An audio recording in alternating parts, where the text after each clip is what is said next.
Alhamdulillahi wahdah, ashhadu an la ilaha illallah wahdahu la sharika lah, wa ashhadu anna Muhammadan abduhu wa rasuluhu la nabiyya ba'dah. Allahumma salli ala sayyidina Muhammadin wa ala alihi wa sahbihi wa mawalah. Amma ba'du, fa ya ibadallah, usikum wa iyaya bitaqwallah. Faqala Allah ta'ala: Ya ayyuhalladzina amanu taqullaha haqqa tuqatih wa la tamutunna illa wa antum muslimun. Jamaah Masjid Al-Muhajirin yang sangat saya hormati, dan beberapa pendengar yang mengikuti acara ini melalui Radio Republik Indonesia yang sangat saya muliakan. Dalam 10 sampai 15 menit ke depan, saya akan menyampaikan khutbah dengan judul Beribu Nasihat untuk Merubah Tabiat. Beribu nasihat untuk merubah tabiat. Judul ini terinspirasi oleh beberapa surah Al-Quran yang di dalamnya itu ada ayat yang diulang-ulang, tidak sekali dua kali, ada yang sampai 10 kali. Ayatnya sama, redaksinya sama persis, diulang sampai 10 kali. Ada yang diulang sampai 8 kali, ada yang diulang sampai 31 kali. Ayatnya itu jumlahnya 78, tapi diulang sampai 31 kali. Hampir 45% itu satu ayat yang diulang-ulang. Ini kalau orang bukan ahli sastra, ya orang bodoh lah itu, mengatakan ini bukti betapa Quran itu tidak sistematis. Ini bukti bahwa Quran itu pemborosan. Masa menyampaikan pesan Allah saja, nasihat Allah saja itu sampai diulang sampai 31 kali dalam satu surat. Saya yakin bapak-bapak sudah sering mendengar itu. Yang diulang 31 kali itu dalam satu surat adalah fabi ayyi ala rabbikuma tukadziban. Tapi bagi orang ahli pendidikan, ahli komunikasi, ahli marketing, dia tahu bahwa pengulangan ini tidak main-main ini. Dia ngerti bahwa sebuah pesan yang penting itu harus diulang-ulang. Perusahaan sudah tahu bahwa kita kenal produk itu, tetapi tetap saja diulang sampai sekian puluh kali sehari, menghabiskan miliaran rupiah itu. Mengapa? Supaya pesan itu memang tertancap di dalam otak kita, sehingga secara reflektif itu kita bisa melakukan itu. Hadirin sekalian yang sangat saya muliakan, berdasarkan adanya ayat yang diulang sampai sekian kali itu menunjukkan paling tidak 3 hal. Yang pertama, kita tahu bahwa yang menasihati kita itu Allah, menasihati manusia 31 kali. Sekarang bagaimana kalau seorang ayah menasihati anak? Apa cukup 31 kali? Tuhan saja itu berbicara menasihati hambanya makhluk itu 31 kali. Seorang ayah menasihati anak tidak cukup 31 kali. Bila perlu mungkin 310 kali. Bila perlu sampai 1000 kali. Karena Allah yang maha kuasa mengendalikan hati orang itu butuh sampai 31 kali. Kalau dihitung 45%, bisa saja hampir 50% hidup kita itu untuk merubah tabiat seseorang dalam satu hal.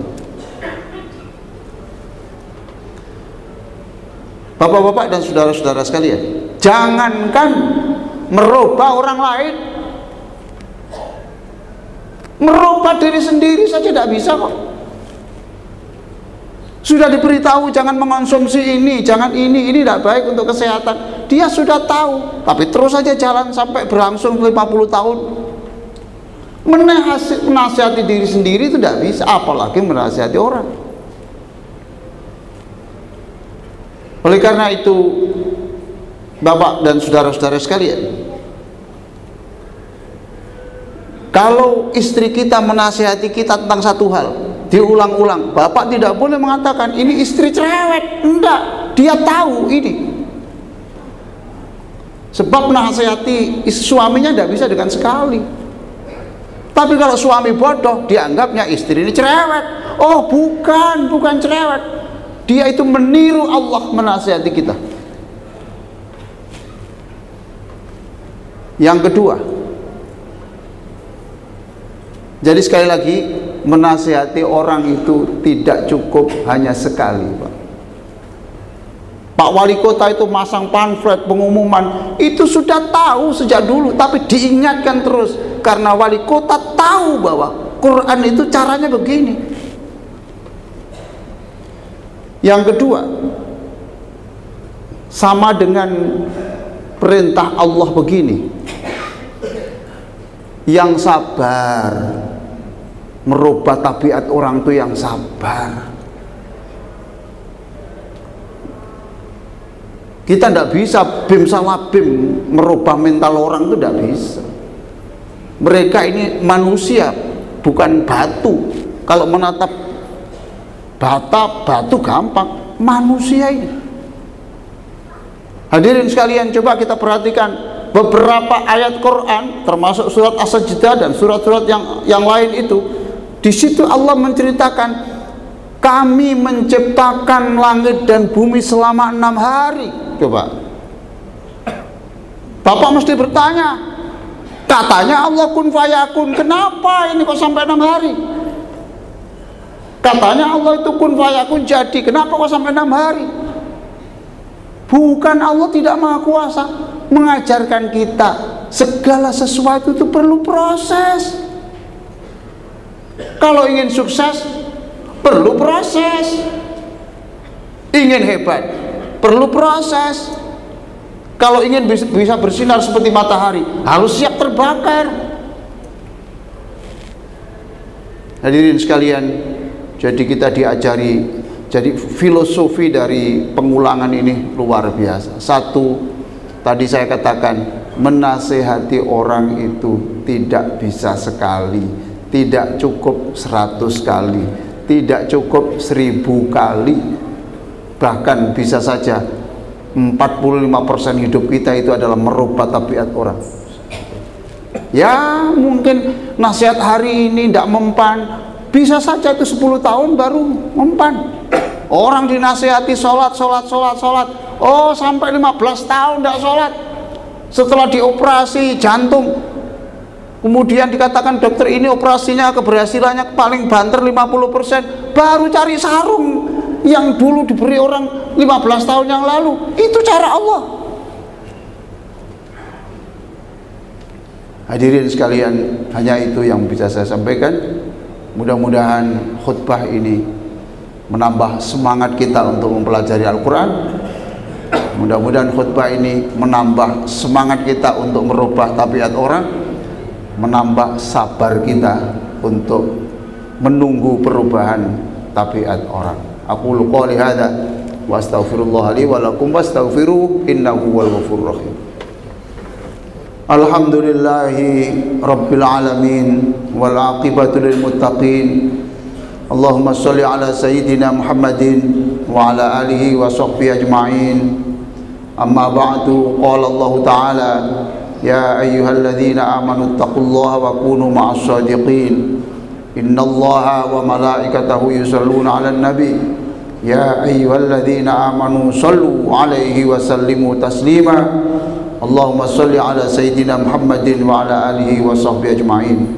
Allahumma ighfir lil muslimina wal muslimat wal mu'minina wal mu'minat al ahya'i minhum wal amwat.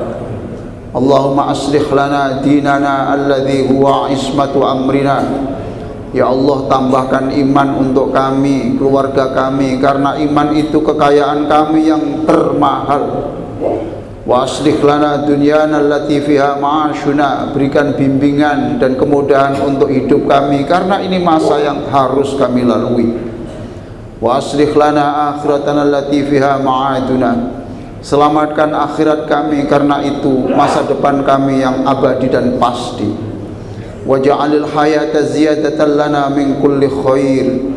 Kami bersyukur ya Allah, Engkau masih menghidupkan kami sampai Jumat ini. Ya Allah, jangan jadikan salawat Nabi pada Jumat ini salawat yang terakhir dalam hidup kami.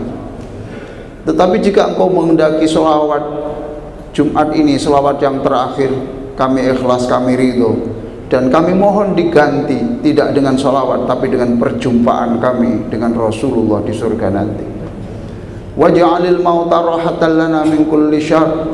Kami semuanya ini tiada hari tanpa dosa, tiada hari tanpa dosa.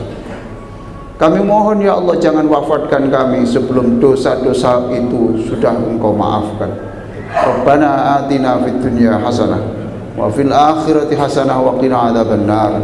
Ibadallah, innallaha ya'muru bil 'adli wal ihsan wa ita'i dzil qurba wa yanha 'anil fahsya'i wal munkari wal baghi ya'idukum la'allakum tadhakkarun wa la dzikrullahi akbar.